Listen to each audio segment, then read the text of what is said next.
Hey guys, Soul Closet here, back making another video.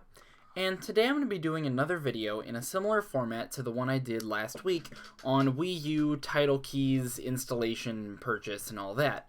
If you're interested in that video, there'll be a link down in the description. What this video is going to be about, though, is a little different. I'm going to go over what makes the monetary and personal value of an expensive mechanical keyboard, and how all of these parts that are right here in front of me, in this tiny little package, size of my hand, a little bigger, is worth about $200. Now, if you're not part of the mechanical keyboards community, if it's not a hobby of yours, it might seem insane that this right here, this tiny little thing, is worth $200. So let's do a size breakdown for the first thing. So here I've got the keyboard that came with my old computer. Just your standard, you could get this for $5 if you bought it. Standard keyboard. Then, we've got something like this, and it's a 10 keyless keyboard. You'll see it just doesn't have the number pad, but everything else is there. Then we've got this, a 60% keyboard. And if we line those up together, you can see that each one gets smaller and smaller as you go. And the 60% is the one that I keep on my desk. So why is that? And what makes it so, I guess, valuable to me to the point that I've spent that much money on making this thing the way it is? Well, for the first thing, you have to know what a mechanical keyboard is and what differentiates it from a regular keyboard. So let's pull off a key here. I'm going to go with R. Doesn't matter which one I pull off. But let's pull off the R key there. See, I have a tool for that. It's nice. So let's just leave R right there. And let's take a look at the key itself. Now, I apologize for the focus on my camera. It doesn't autofocus. It's focused way down here at my desk. But you can see the little plus-shaped mount there and that little mechanism. And I don't have my phone handy, so I can't exactly shine light. But if I do this, you can see that this right here, that key where R was, is its own little mechanism. And if I pull off, let's say, T right next to it, there we are, you can see that they are both individual mechanisms. I can press each one and no part of the other gets pressed down. And that's what makes a mechanical keyboard in essence. A mechanical keyboard is called a mechanical keyboard because it has a mechanism under each key that is entirely separate from the keys adjacent or any other part of the keyboard. It means that when you press down the key, you get a predictable and consistent key feel and sound. And I'll do a little bit of typing here for you.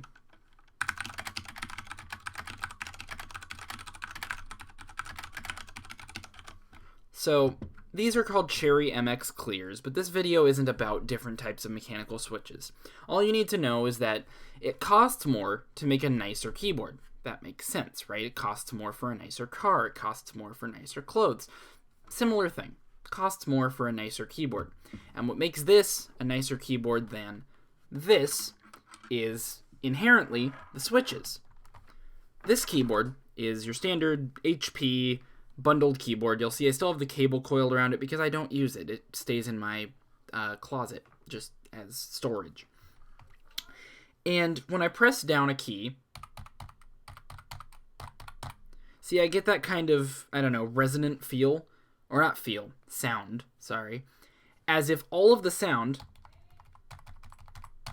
comes from how hard I press, and it all comes from the body of the keyboard shaking. There's no real sound being generated by the key. See, I can press it very quietly. And if I type on it,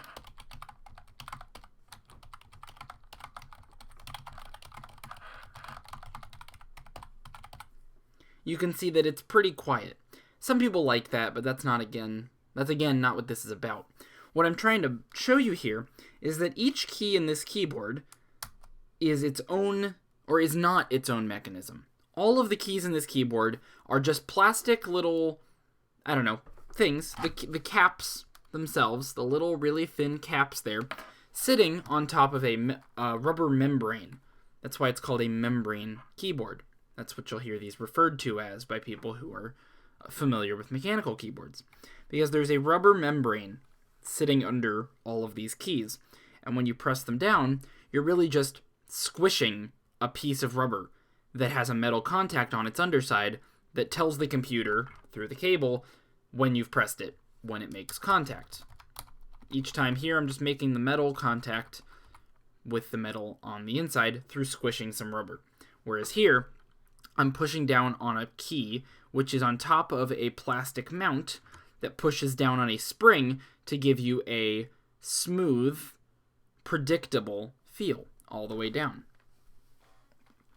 So they come in many different variations, and I could go on forever. I have been known to do so, but that's not exactly what this video is about, per se. Now that you know the difference between membrane and mechanical keyboards, you can see the first point at which a mechanical keyboard starts to cost more money than the $5 or so, probably more like $10, for an old membrane. The mechanical keyboard the mechanical keyboard has a parts cost, because even though you don't have to build it yourself, although that is an option, I haven't done so myself, but it is an option, but the company making your mechanical keyboard has to get the license to use all the parts and has to buy all the parts for those individual switches. This keyboard only has this many keys, but to build it, you need to buy this many switches, 60 something or so. And that costs money. They're made by Cherry, which is a German company that makes mechanical switches and has for many years. And, they're considered the highest quality switches. And don't get mad at me if you're a mechanical keyboard enthusiast like I am for saying that. But for most people, for most purposes, they're considered the best consumer available, still made, still in production mechanical switches. The ones made by Cherry. So that's one reason why it costs money. So any mechanical keyboard, you're probably not going to find a real, genuine Cherry switch, decent one, for under $60. That's the minimum. You'd be lucky. So then what else gives it value? Well, for one thing, there's the keycaps themselves. And again, I'm going to take off the R key here. But you'll notice that on mine, I have the middle ones are gray and the outside ones are rainbow. Let's ignore escape and 1 here for a second. So let me take off one of the gray keys that came with the keyboard, and let me take off one of the rainbow keys that didn't.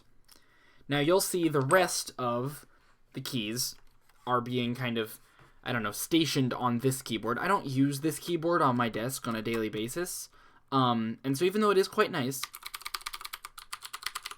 I mostly just use it to hold all of the extra keys that I don't have on this keyboard. So it has the rest of the rainbow ones, and then the black and gray ones that I've replaced. So that's just so you know where the other ones are. They do come as full sets.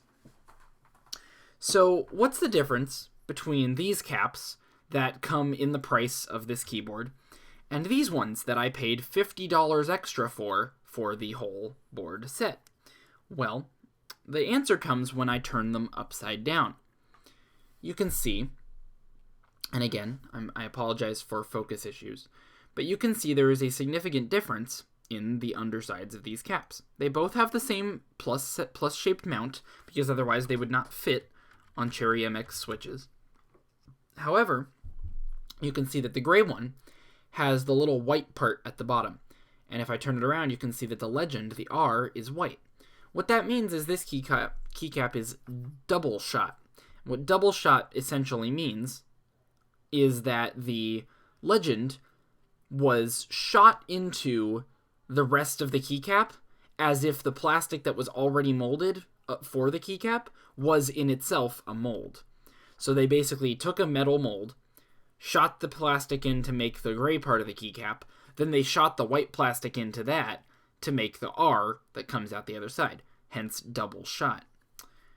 Now, you'll also see that in comparison, the gray one is quite a bit thinner around the edges. What that results in is when you put them both on switches, the gray one has a much shallower feel. It doesn't muffle as much of the shakiness in the press. And that might seem completely pedantic and entirely useless to care about. But when you're spending money on keyboards, you want to get what you want, and you want to get nothing extra. What I mean is you don't want weird shaky feel every time that you press a key.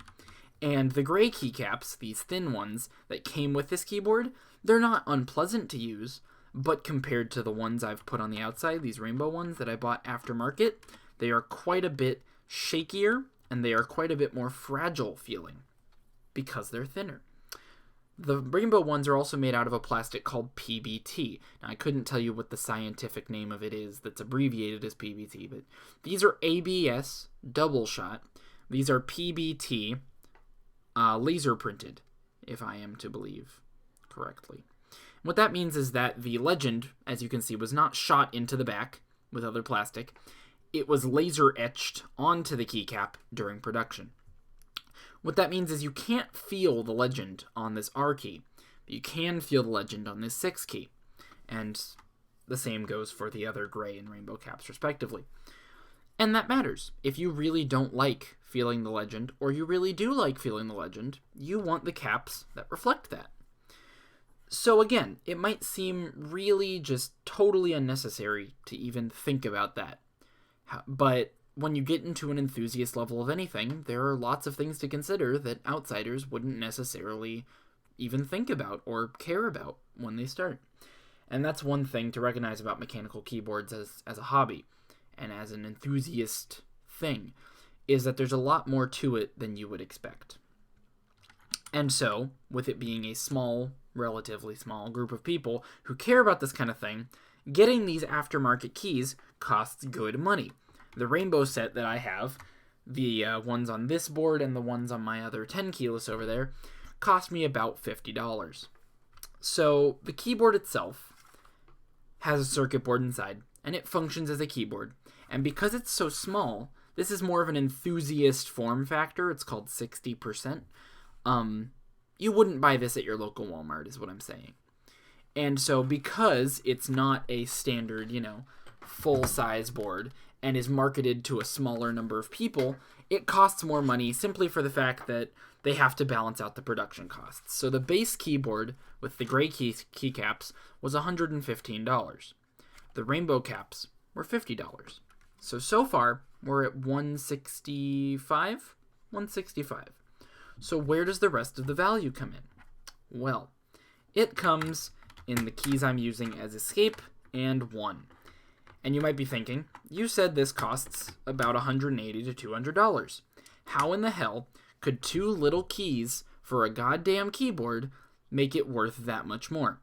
And worth is subjective, but the monetary value of this keyboard at purchase, and for the people who purchased parts of this before me and sold them or gave them to me otherwise, have valued this key at $45 to $50.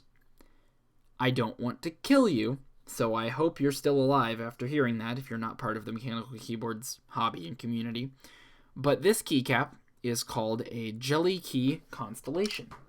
It came in this very fashionable wooden box, and it was given to me as a gift by Reddit user FancyMans for the Reddit Mechanical Keyboards subreddit Secret Santa. And when I received it, and when he received it from Jelly Key themselves, it looked like this. Now this is a sign of quality. This is something you know is going to be a good product. You open up the wooden case, you get a serial number, and you get the key in the foam. And look at that. That's some great presentation right there. That's how you know that you just bought a keycap that costs $45. Now, I myself would not have spent that on this key simply for the fact that it doesn't make sense to me money-wise. But someone else did, and they gave it to me. And I'm grateful, because look at it, it's quite nice. Again, there's the issue of lighting for this video, but it's quite the nice key. This one I did buy myself, and it was $20. And you can see it's just a simple little, edge there, blue and pink. I happen to really like blue and pink. I call those the vaporwave colors. If you know what I'm talking about, you'll agree with me.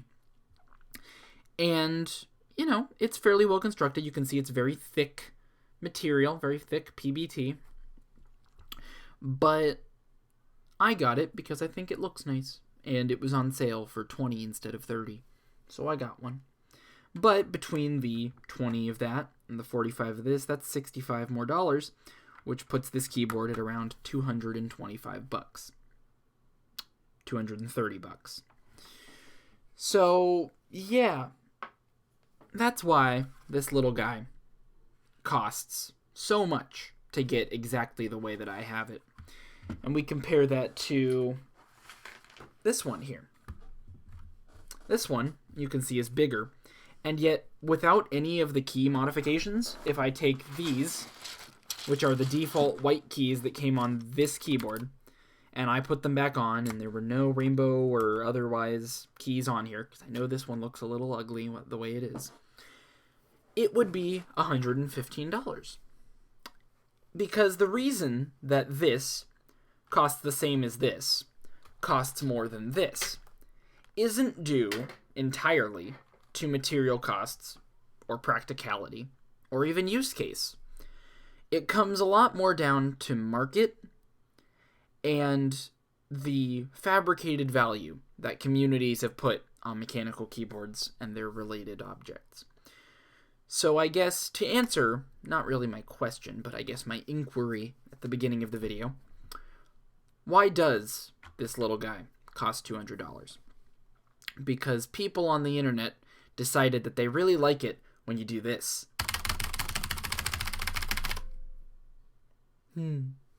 I'll see you guys next time. Soul Closet out.